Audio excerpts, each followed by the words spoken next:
प्यारे दोस्तों, कैसे हैं आप सभी। उम्मीद करता हूँ कि आप लोग बहुत अच्छे होंगे, मस्त होंगे, स्वस्थ होंगे और अच्छे से आप लोग अपना स्टडी कर रहे होंगे। तो आज हम देखने वाले क्लास 12 का विद्युत अवस्था चित्र का ये हमारा पहला चैप्टर है। और इस चैप्टर का हम लोग 50 MCQ देखेंगे, 50 ऑब्जेक्टिव हम लोग देखने वाले हैं। तो देर न करके चलिए हम लोग स्टार्ट करते हैं। पहला क्वेश्चन बोल रहा है विद्युत आवेश का SI मात्रक क्या है। तो विद्युत आवेश का SI मात्रक हमें पता है कि कूलम्ब होता है। विद्युत आवेश का SI मात्रक क्या होता है, कूलम्ब होता है। इलेक्ट्रॉन पर आवेश कितना होता है, तो इलेक्ट्रॉन और प्रोटॉन पर आवेश हम लोगों को पता है कि इलेक्ट्रॉन पर आवेश होता है -1.6 इंटू 10⁻⁻⁻⁹ कूलम्ब और प्रोटॉन पर प्लस हो जाता है। तो यहाँ पर इलेक्ट्रॉन का क्वेश्चन, इलेक्ट्रॉन पर आवेश कितना है, तो इलेक्ट्रॉन पर आवेश है -1.6 into 10⁻⁻⁹ coulomb, option number B. Proton पर आवेश क्या कितना होता है अभी मैंने बताया, तो प्रोटॉन पर आवेश होता है +1.6 into 10⁻⁻⁻⁹ coulomb, option number B. विद्युत आवेश का क्वांटमीकरण किससे व्यक्त होता है। तो आप लोगों ने इस चैप्टर में पढ़ा होगा, विद्युत आवेश का क्वांटमीकरण होता है Q = N इंटू में E होता है। तो ये फॉर्मूला में कहाँ दिख रहा है, तो ऑप्शन नंबर ए में।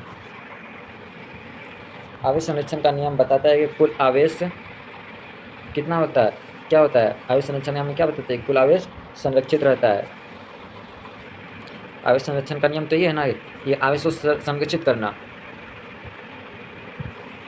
कूलम्ब का नियम किसके बीच बल बताता है। कूलम्ब का नियम किसके बीच बल बताता है, तो दो आवेशों के बीच बल बताता है। कूलम्ब का नियम किसके बीच बल बताता है, दो आवेशों के बीच, Q1 और Q2 के बीच।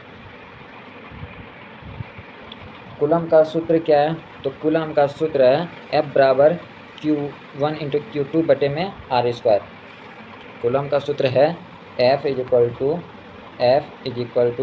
K × Q1 × Q2/r²।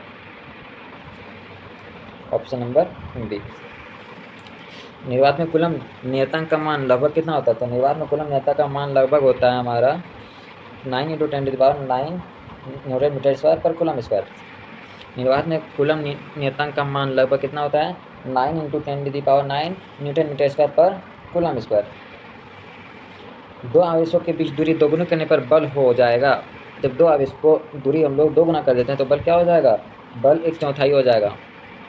बोला दो आवेश है, मान लीजिए Q1 और Q2 दो आवेश है और उन दोनों के बीच की दूरी को Q1 और Q2 दो आवेश है, और बोल रहा है इन दोनों के बीच की जो दूरी है इसको 2 गुना कर दें तो आवेश तो बल क्या होगा, तो बल हो जाएगा 1/4। दो समान आवेशों के बीच बल होता है, दो समान आवेशों के बीच आकर्षण बल होता है, प्रतिकर्षण बल होता है, शून्य होता है, या कभी आकर्षण कभी प्रतिकर्षण होता है।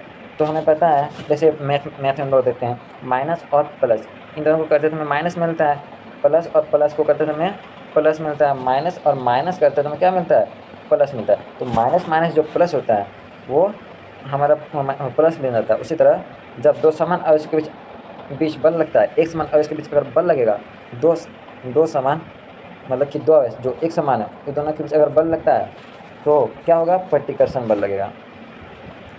विपरीत प्रकार के आवेशों के बीच बल होता है वो आकर्षण बल होता है। विपरीत प्रकार दो अलग अलग आवेशों के बीच बल लगेगा तो आकर्षण बल होगा, क्योंकि माइनस कभी प्लस माइनस जो है कभी भी माइनस को अपने तरफ अट्रैक्ट थोड़ी करता है। जैसे कोई लड़का और कोई लड़की है, लड़का किस पे अट्रैक्ट होता है, लड़की पे, और लड़की लड़का पे। ऐसा थोड़ी होता है लड़का लड़का पे अट्रैक्ट होता है।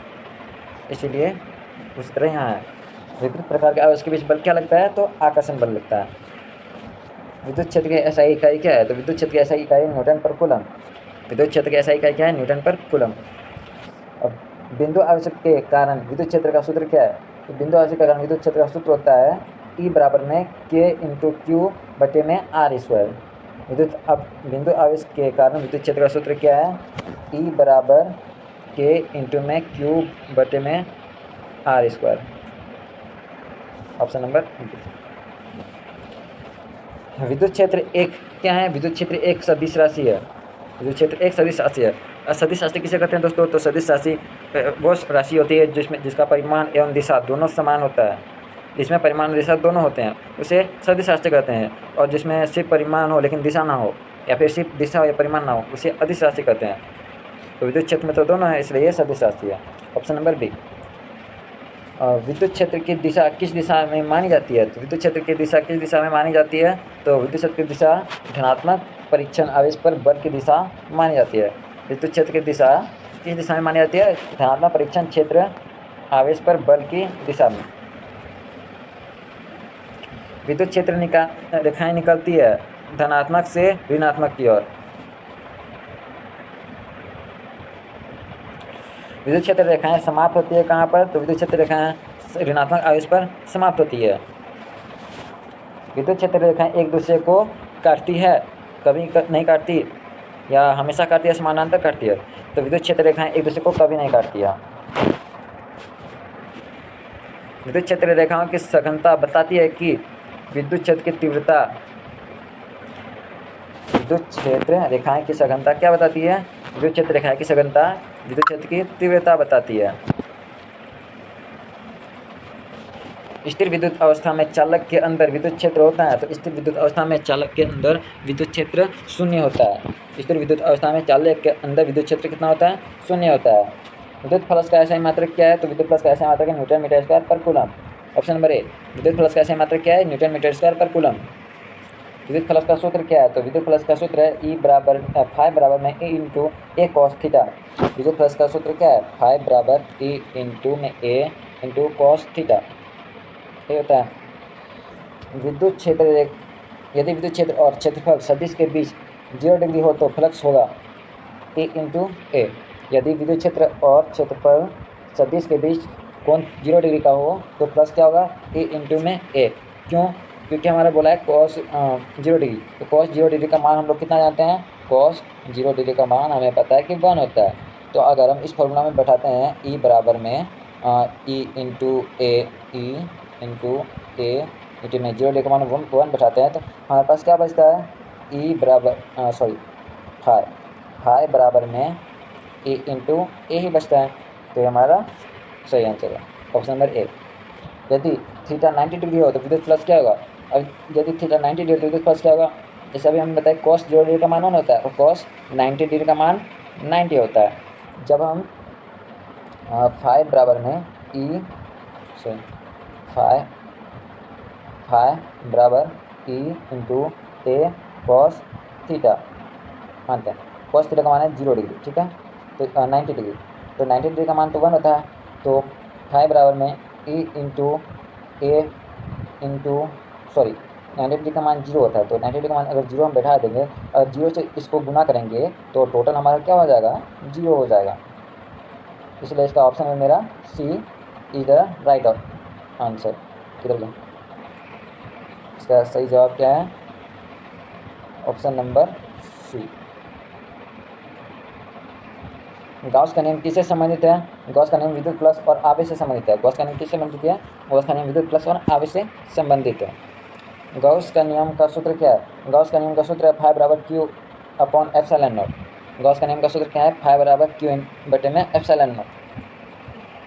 गॉस का नियम किस वैज्ञानिक के नाम पर रखा गया है? गॉस का नियम गॉस वैज्ञानिक के नाम पर रखा गया है। एप्सिलॉन नॉट कहा जाता है? एप्सिलॉन नॉट निर्वात की विद्युतशीलता को कहा जाता है। एप्सिलॉन नॉट किसे कहा जाता है? निर्वात की विद्युतशीलता।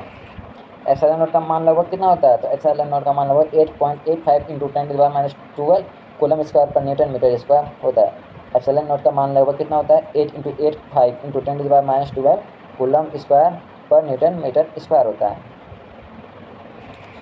विद्युत द्विध्रुव में होते हैं, विद्युत द्विध्रुव में क्या होते हैं?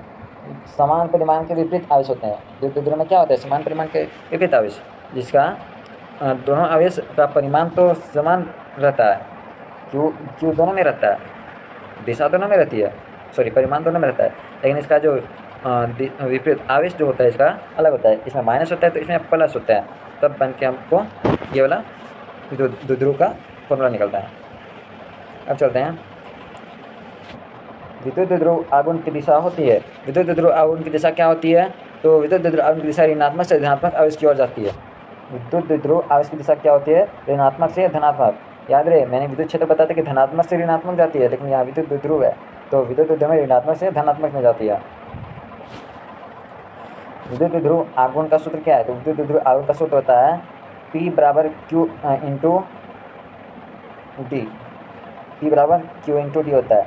हम लोग D की जगह R भी पढ़े हैं, P बराबर Q इंटू आर, यही वाला फॉर्मूला है। यहाँ पर D की जगह R रख दिया है। D for distance, R for B distance, दूरी। विद्युत द्रुव आघूर्ण की SI इकाई क्या है? विद्युत द्रुव आघूर्ण की SI इकाई क्या है? तो कूलम मीटर होता है। विद्युत द्रुव आघूर्ण की SI इकाई होती है coulomb metre. Electric dipole moment की SI इकाई कूलम मीटर होता है। एक समान विद्युत क्षेत्र में द्विध्रुव पर बलागुण का सूत्र है। एक समान विद्युत क्षेत्र में द्विध्रुव पर बलागुण का सूत्र क्या होता है? तो द्विध्रुव पर बलागुण का सूत्र होता है, हम लोग पढ़े हैं टॉर्क हम लोग पढ़े हैं, तो वही बोला है बलागुण होता है। टॉर्क बराबर में P इंटू ई साइन थीटा, इंटू ई साइन थीटा। ये वाला फॉर्मूला हमारा कहाँ पर है? तो ये वाला फॉर्मूला हमारा ऑप्शन नंबर ए में, ऑप्शन नंबर ए इधर राइट ऑप्शन।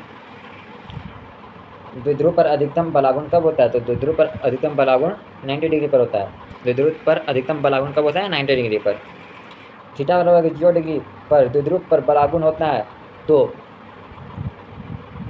क्या होगा? तो हमारा फॉर्मूला है, हमारा फॉर्मूला, हाँ बलागुण बोला है ना, मान लेते हैं टॉर्क। टॉर्क बराबर में P इंटू ई साइन थीटा होता है। तो थीटा की जगह हमने क्या बोला है? 0 डिग्री। साइन 0 डिग्री का मान, 0 डिग्री का मान क्या होता है? 1 होता है। 1 ही होता है ना? नहीं, साइन 0 डिग्री का मान 0 ही होता है। तो हम इसमें 0 बैठा देते हैं।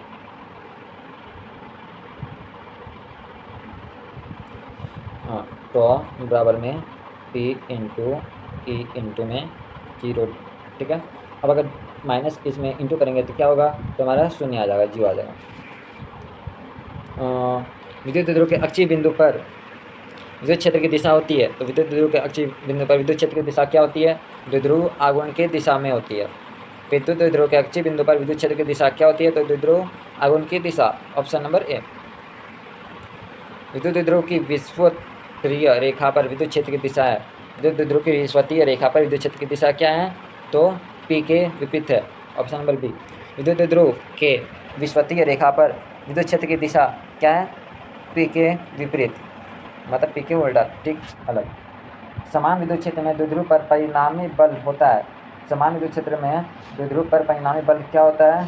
तो 0 होता है। समान विद्युत क्षेत्र में विद्युत द्विध्रुव पर परिणामी बल 0 होता है। किसी बिंदु पर विद्युत क्षेत्र की तीव्रता क्या होती है? तो किसी बिंदु पर विद्युत क्षेत्र की तीव्रता होती है E बराबर F इंटू में Q। किसी बिंदु पर विद्युत क्षेत्र की तीव्रता क्या होती है? E बराबर में F इंटू में Q।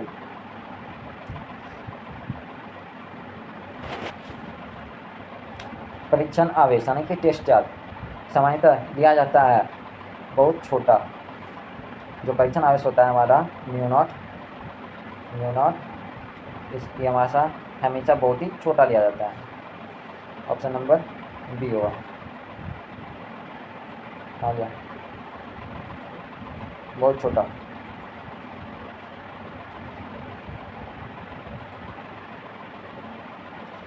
आवेश चालक के अंदर अतिरिक्त आवेश स्थित होता है। तो आवेश चालक के अंदर अतिरिक्त आवेश कहाँ स्थित होता है? सतह पर स्थित होता है। आवेश चालक के अंदर अतिरिक्त आवेश कहाँ स्थित होता है? सतह पर। खोखले आवेशित चालक के अंदर विद्युत क्षेत्र होता है। खोखले आवेशित चालक के अंदर विद्युत क्षेत्र क्या होता है? 0 होता है। खोखला आवेशित चालक के अंदर विद्युत क्षेत्र 0 होता है। विद्युत क्षेत्र रेखाओं की संख्या किसके समानुपाती होती है? विद्युत क्षेत्र रेखाओं की संख्या किसके समानुपाती होती है? तो ऑप्शन नंबर बी, आवेश के समानुपाती होती है। विद्युत क्षेत्र रेखाओं की संख्या किसके समानुपाती होती है? आवेश के समानुपाती होती है। के बाद मैं बता दूं कि ये जो हमारा खोखला गोला है, खोखला गोला में 3 पार्ट होते हैं, कोष के अंदर, कोष के बाहर और कोष के बीच में। तो इन तीनों में से एक ना एक एग्जाम में फंसेगा, मेरा 99.9% गारंटी है।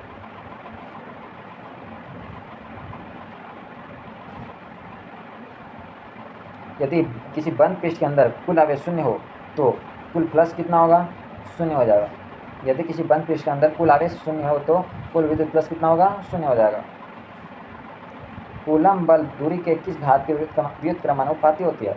कूलम बल दूरी के किस घात के व्युत्क्रमानुपाती होते हैं? तो r² के। कूलम बल दूरी के किस घात के व्युत्क्रमानुपाती होती है? r² के। किस माध्यम में कूलम बल निर्वात की तुलना में क्या होता है? तो घटता है। किस माध्यम में कूलम बल निर्वात की तुलना में घटता है? किस माध्यमिक कूलम्ब बल निवर्त की तुलना में घटता है। विद्युत क्षेत्र रेखा के किसी बिंदु पर स्पर्श रेखा बताती है कि विद्युत क्षेत्र की दिशा। विद्युत क्षेत्र के किसी बिंदु पर स्पर्श रेखा क्या बताती है? विद्युत क्षेत्र की दिशा बताती है। विद्युत क्षेत्र रेखाएं चालक की सतह पर स्थित विद्युत अवस्था में होती है। विद्युत क्षेत्र रेखाएं चालक की सतह पर स्थित विद्युत अवस्थाएं होती है। क्या होती है? लंबवत होती है। विद्युत क्षेत्र रेखाएं चालक की सतह पर स्थित विद्युत अवस्था में लंबवत होती है। और हमारा ये लास्ट क्वेश्चन है दोस्तों, इसका जवाब आप लोग देंगे। मैं इसके लिए 5 सेकंड का टाइम देता हूँ। एक आवेशित गोले के बाहर विद्युत क्षेत्र रेखा ऐसा होता है, जैसे एक आवेशित गोले के बाहर विद्युत क्षेत्र कैसा होता है? पूरा आवेश केंद्र पर स्थित होता है क्या? आवेश सतह पर फैला ना होता है, कोई आवेश नहीं होता है, केवल आधा आवेश केंद्र पर होता है। क्या होगा? एक आवेशित गोले के बाहर विद्युत क्षेत्र ऐसा होता है, तो पूरा आवेश केंद्र पर स्थित होता है। क्या होता है? पूरा आवेश केंद्र पर स्थित होता है। तो उम्मीद करता हूँ दोस्तों आप लोग को ये वीडियो अच्छे से समझ में आ गया होगा। और आप लोग को ये वीडियो पसंद आए तो चैनल को लाइक कीजिए, सब्सक्राइब कीजिएगा और अपने दोस्तों को शेयर भी कीजिएगा। धन्यवाद दोस्तों।